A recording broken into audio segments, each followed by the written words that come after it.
Greetings and welcome back. We are in 303, and this morning now we are returning back to Plato's dialogue Apology. I want to say two things as we now continue with our conversation. We've been listening to a professional reading of Apology and the Jiao translation, and you are working on sacredtext.com where you are as well reading along. Two things I want to say. One, the first thing I want to point out, I think I've already said to you, is that many will argue, many Platon scholars will argue, that what really Plato is trying to do is to reinvent the epic hero as no longer Odysseus or Achilles, but rather as this intellectual hero, this guy that's going on this intellectual, or dare we say it, spiritual journey, okay? Now, to that, I want to join a second comment. When we looked at Aristotle, and more particularly his Poetics, we found ourselves addressing the question of the difference between, for example, a human being and a dog. You'll maybe remember that question. What's the difference between you and your dog?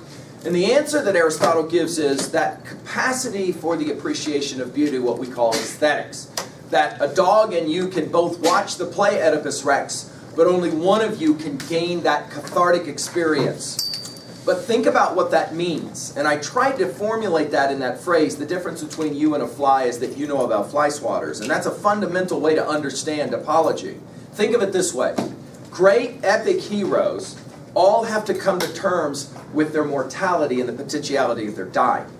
Okay? We are now in apology, where the old man Socrates, at the end of a long life of teaching, has to come to terms with the fact that he soon must die. But the point I want to make here is that Socrates has multiple opportunities to escape dying. He's the one that suggests death penalty. He's the one that suggests that the best form of punishment, while unjust, would be to die. And here, of course, we have to put in our notes, Socrates is martyr. Now, what do we mean by martyr? Well, we mean an individual who willingly dies for a cause. And Socrates will become in many ways emblematic, as Karl Jaspers, the great philosopher, said. In the Western tradition, we think about Socrates and we think about Christ as in many ways bookending this tradition of becoming a willing martyr for a cause. You'll remember that another great martyr, Martin Luther King Jr., said, you must be willing to die for a cause if you are going to live for that cause. We will now turn to what maybe will be, our ending of our reading here, and look at the ways in which Socrates, he's already just said it, I am willing to die as long as I can continue to practice my love of wisdom, this is what we call philosophy, and this teaching that he does. Let's go ahead now and turn back to it. We're reading the lines that begin with, men of Athens, do not interrupt, which is, of course, Plato's attempt to try to say that there's lots of potential interrupting going on, right? Because he's obviously starting to upset them. Men of Athens, do not interrupt, but hear me. There was an understanding between us that you should hear me to the end. I have something more to say, at which you may be inclined to cry out, but I believe that to hear me will be good for you. And there's a central issue right there. You might want to write it in your notes. The idea that it's hard sometimes as a student to listen. And he's going to make this point. It's awfully hard to listen to what I have to say. And did you notice the little phrase, to the end?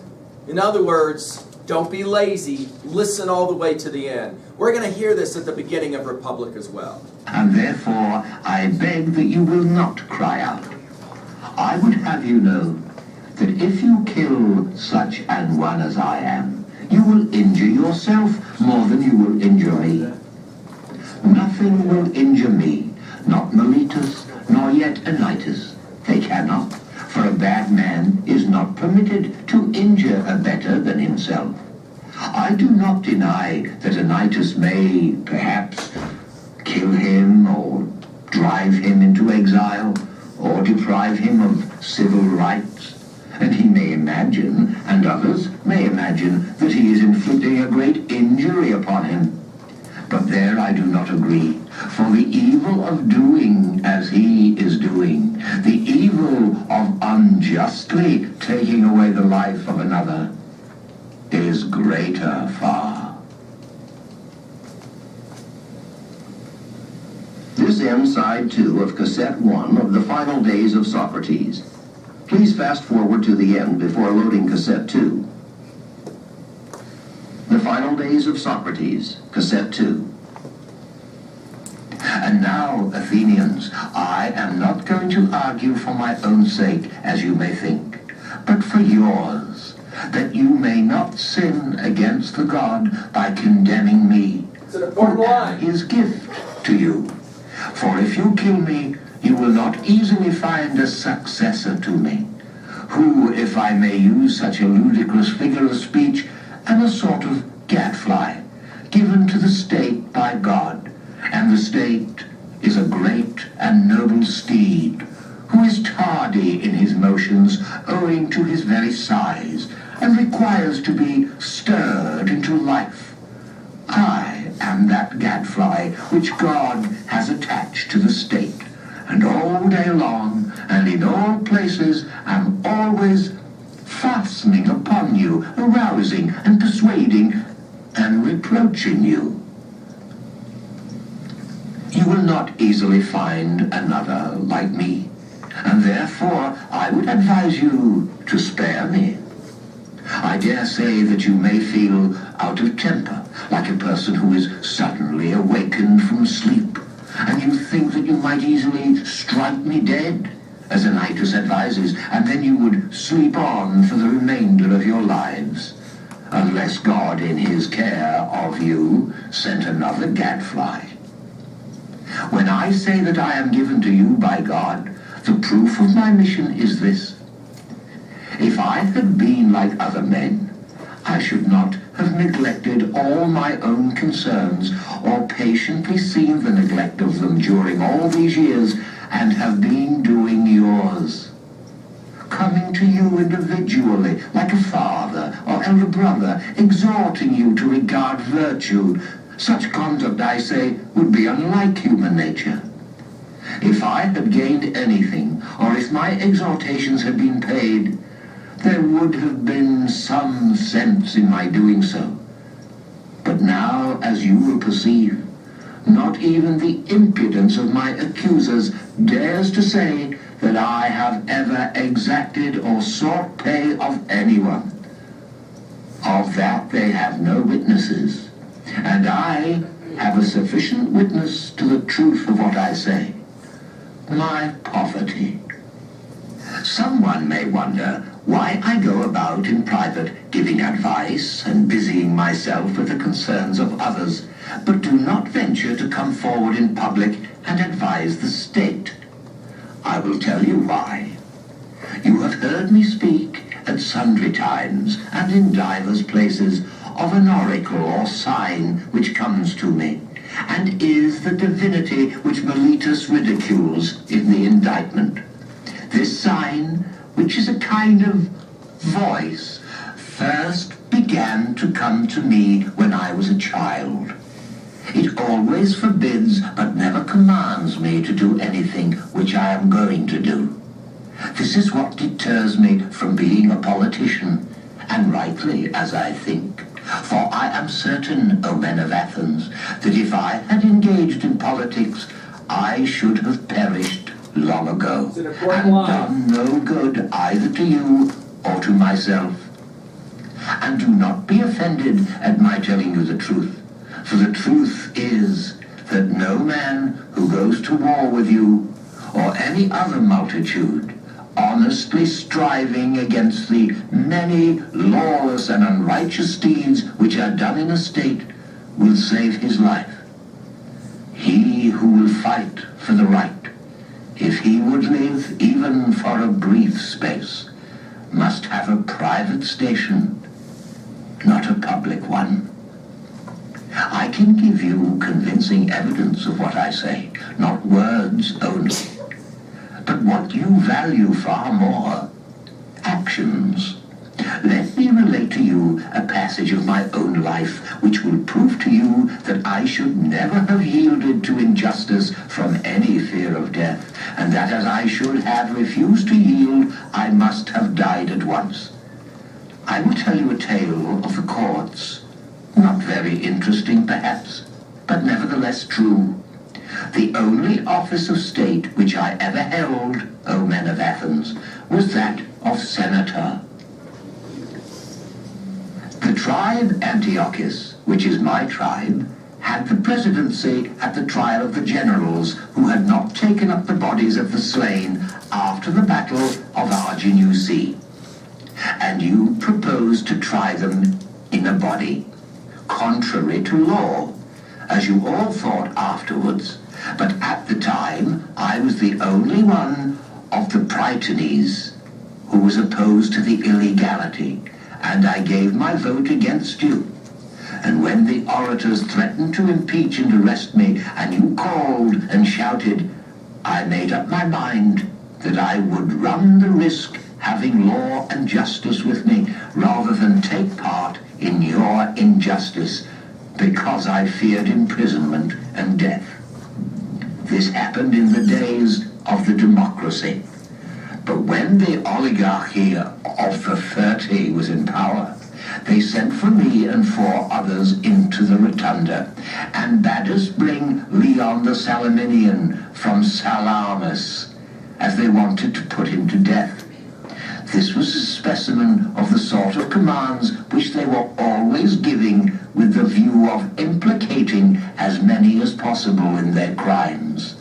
And then I showed, not in word only, but in deed, that if I may be allowed to use such an expression, I cared not a straw for death, and that my great and only care was lest I should do an unrighteous or unholy thing.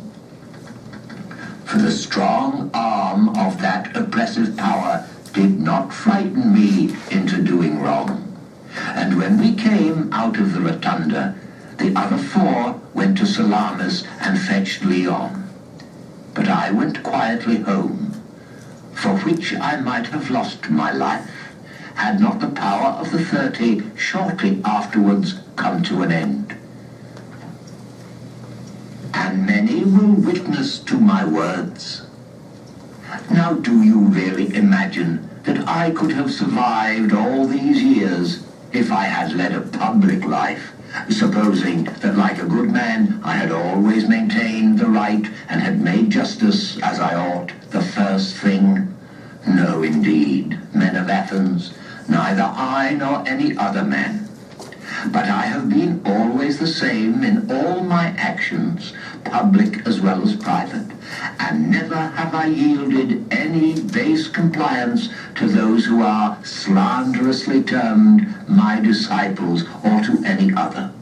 Not that I have any regular disciples, but if anyone likes to come and hear me while I am pursuing my mission, whether he be young or old, he is not excluded. Nor do I converse only with those who pay, but anyone, whether he be rich or poor, may ask and answer me and listen to my words, and whether he turns out to be a bad man or a good man, neither result can be justly imputed to me, for I never taught or professed to teach him anything. And if anyone says that he has ever learned or heard anything from me in private which all the world has not heard, let me tell you that he is lying. But I shall be asked, why do people delight in continually conversing with you? I have told you already, Athenians, the whole truth about this matter. They like to hear the cross-examination of the pretenders to wisdom. There is amusement in it.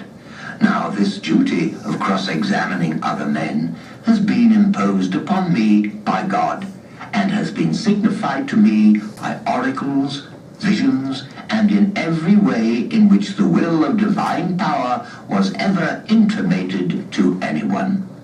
This is true, O Athenians, or, if not true, would be soon refuted. If I am or have been corrupting the youth, those of them who are now grown up and have become sensible that I gave them that advice in the days of their youth, should come forward as accusers and take their revenge. Or if they do not like to come themselves, some of their relatives, fathers, brothers, or other kinsmen, should say what evil their families have suffered at my hands. Now is their time. Many of them I see in the court. There is Crito, who is of the same age and of the same deme with myself. And there is Critobulus, his son, whom I also see. Then again there is Lysanias of Sphetus, who is the father of Vescanes. He is present. And also there is Antiphon of Cephisus, who is the father of the Pigenes. And there are the brothers of several who have associated with me. There is Nicostratus, the son of Theostotides, and the brother of Theodotus. Now Theodotus himself is dead, and therefore he, at any rate, will not seek to stop him. And there is Paralus, the son of Demodocus, who had a brother Theages. And Adimantus, the son of Ariston, whose brother Plato is present. And Eantodorus, who is the brother of Apollodorus, whom I also see. I might mention a great many others, some of whom Meletus should have produced as witnesses in the course of his speech, and let him still produce them if he has forgotten. I will make way for him, and let him say if he has any testimony of the sort which he can produce. Nay, Athenians, the very opposite is the truth, for all these are ready to witness on behalf of the corrupter, of the injurer of their kindred, as Meletus and Anytus call me. Not the corrupted youth only. There might have been a motive for that. But their uncorrupted elder relatives. Why should they too support me with their testimony? Why, indeed, except for the sake of truth and justice, and because they know that I am speaking the truth, and that Meletus is a liar. Well, Athenians, this and the like of this is all the defense which I have to offer. Yet a word more. Perhaps there may be someone who is offended at me when he calls to mind how he himself, on a similar or even a less serious occasion, prayed and entreated the judges with many tears, and how he produced his children in court, which was a moving spectacle, together with a host of relations and friends, whereas I, who am probably in danger of my life, will do none of these things. The contrast may occur to his mind, and he may set against me and vote in anger because he is displeased at me on this account. Now, if there be such a person among you, mind, I do not say that there is. To him I may fairly reply, my friend, I am a man, and like other men, a creature of flesh and blood, and not of wood or stone, as Homer says.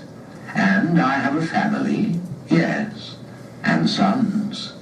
Oh, Athenians, 3 in number, 1 almost a man, and 2 others who are still young.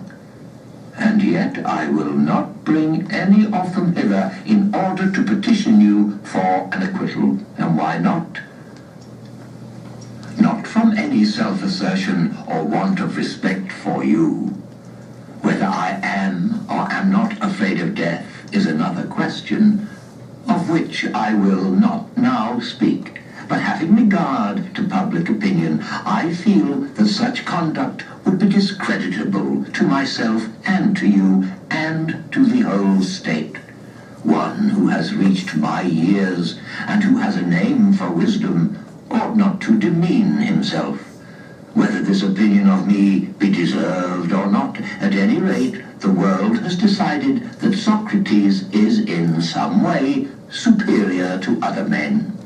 And if those among you who are said to be superior in wisdom and courage and any other virtue demean themselves in this way, how shameful is their conduct! I have seen men of reputation, when they have been condemned, behaving in the strangest manner. They seemed to fancy that they were going to suffer something dreadful if they died, and that they could be immortal if only you allowed them to live. And I think that such are a dishonor to the state, and that any stranger coming in would have said of them that the most eminent men of Athens, to whom the Athenians themselves give honor and command, are no better than women. And I say that these things ought not to be done by those of us who have a reputation. And if they are done, you ought not to commit them. You ought rather to show that you are far more disposed to condemn the man who gets up a doleful scene and makes the city ridiculous than him who holds his peace. But setting aside the question of public opinion, there seems to be something wrong in asking a favor of a judge, and thus procuring an acquittal instead of informing and convincing him. For his duty is not to make a present of justice, but to give judgment, and he has sworn that he will judge according to the laws, and not according to his own good pleasure. And we ought not to encourage you, nor should you allow yourselves to be encouraged in this habit of perjury. There can be no piety in that. Do not then require me to do what I consider dishonorable and impious and wrong, especially now. Now, when I am being tried for impiety on the indictment of Miletus. For if, O men of Athens, by force of persuasion and entreaty I could overpower your oaths, then I should be teaching you to believe that there are no gods, and in defending should simply convict myself of the charge of not believing in them. But that is not so. Far otherwise. For I do believe that there are gods, and in a sense higher than that in which any of my accusers believe in them. And to you and to God I commit my cause, to be determined by you, as is best for you and me. The vote is taken, and Socrates is found guilty by the court. Under Athenian law, the accuser and the accused each propose the penalty to be paid for the crime. The court then chooses between the two. Miletus proposes death. Again, Socrates speaks. There are many reasons why I am not grieved, O men of Athens, at the vote of condemnation. I expected it, and am only surprised that the votes are so nearly equal. For I had thought that the majority against me would have been far larger. But now, had 30 votes gone over to the other side, I should have been acquitted. And I may say, I think, that I have escaped Miletus. I may say more, for without the assistance of Anytus and Lycon, anyone may see that he would not have had a fifth part of the votes as the law requires, in which case he would have incurred a fine of 1,000 drachmas. And so he proposes death as the penalty. And what shall I propose on my part, O men of Athens? Clearly that which is my due. And what is my due? What return shall be made to the man who has never had the wit to be idle during his whole life, but has been careless of what the many care for? Wealth and family interests and military offices and speaking in the assembly and magistracies and plots and parties. Reflecting that I was really too honest a man to be a politician and live, I did not go where I could do no good to you or to myself, but where I could do the greatest good privately to every one of you. Thither I went, and sought to persuade every man among you that he must look to himself and seek virtue and wisdom before he looks to his private interests, and look to the state before he looks to the interests of the state, and that this should be the order which he observes in all his actions. What shall be done with such a one? Doubtless some good thing, O men of Athens, if he has his reward, and the good should be of a kind suitable to him. What would be a reward suitable to a poor man who is your benefactor, who desires leisure that he may instruct you? There can be no reward so fitting as maintenance in the Prytaneum, O men of Athens, a reward which he deserves far more than the citizen who has won the prize at Olympia in the horse or chariot race, whether the chariots were drawn by 2 horses or by many. For I am in want, and he has enough, and he only gives you the appearance of happiness, and I give you the reality. And if I am to estimate the penalty fairly, I should say that maintenance in the Prytaneum is the just return. Perhaps you think that I am braving you in what I am saying now, as in what I said before about the tears and prayers. But this is not so. I speak rather because I am convinced that I never intentionally wronged anyone, although I cannot convince you. The time has been too short. If there were a law at Athens, as there is in other cities, that a capital cause should not be decided in one day, then I believe that I should have convinced you. But I cannot, in a moment, refute great slanders. And as I am convinced that I never wronged another, I will assuredly not wrong myself. I will not say of myself that I deserve any evil or propose any penalty. Why should I? Because I am afraid of the penalty of death which Miletus proposes?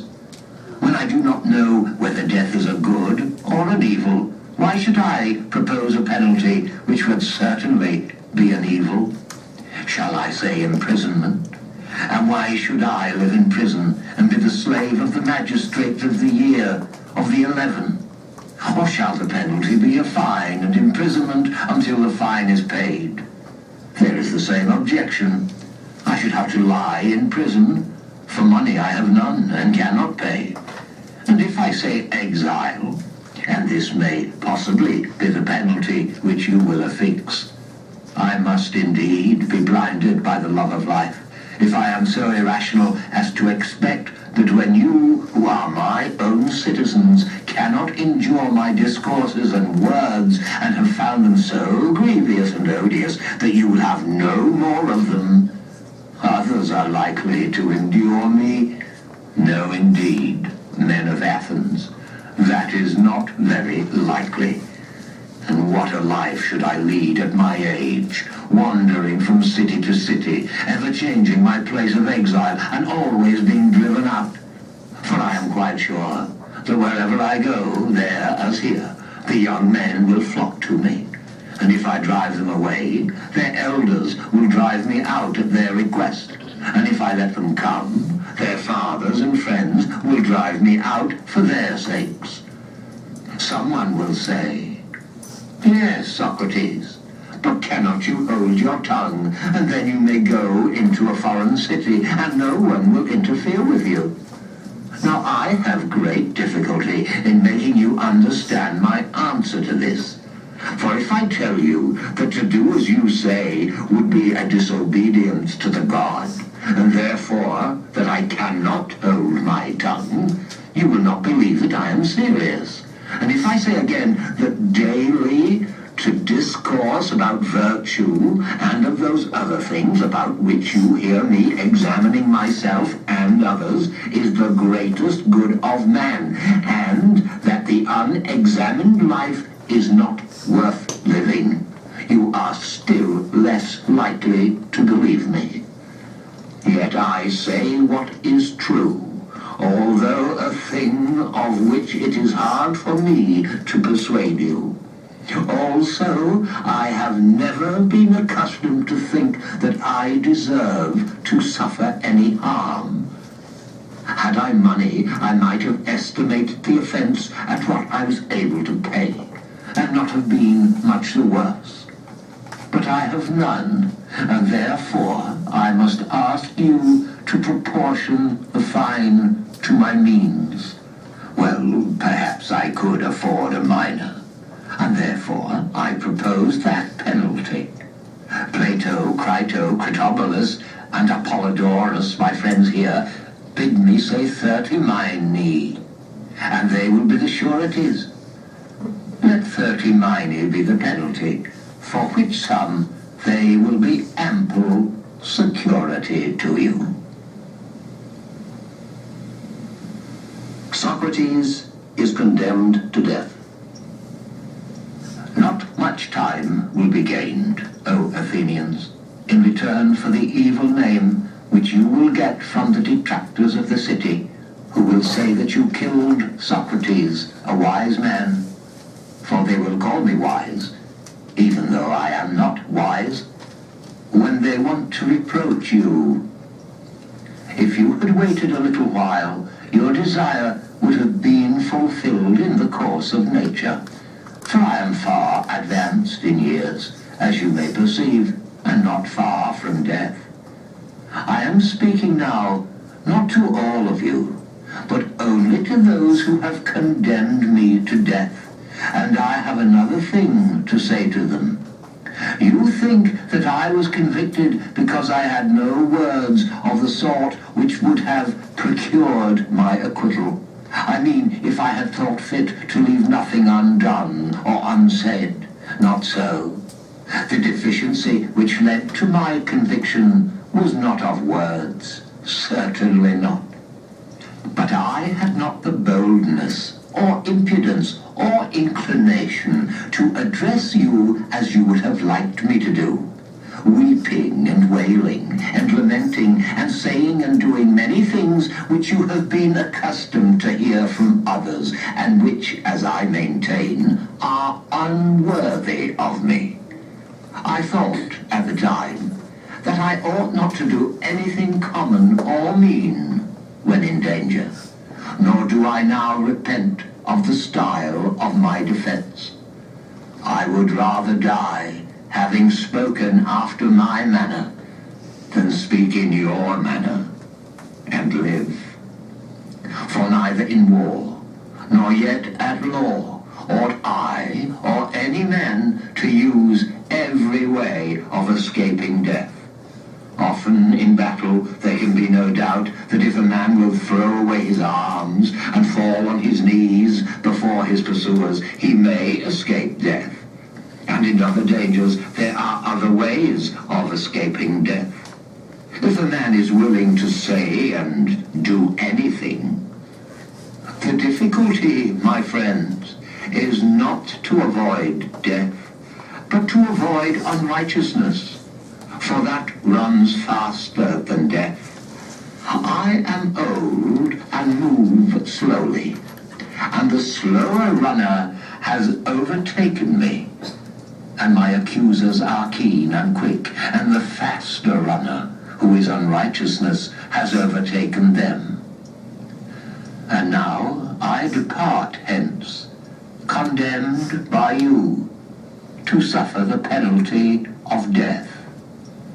They too go their ways, condemned by the truth to suffer the penalty of villainy and wrong. And I must abide by my award. Let them abide by theirs.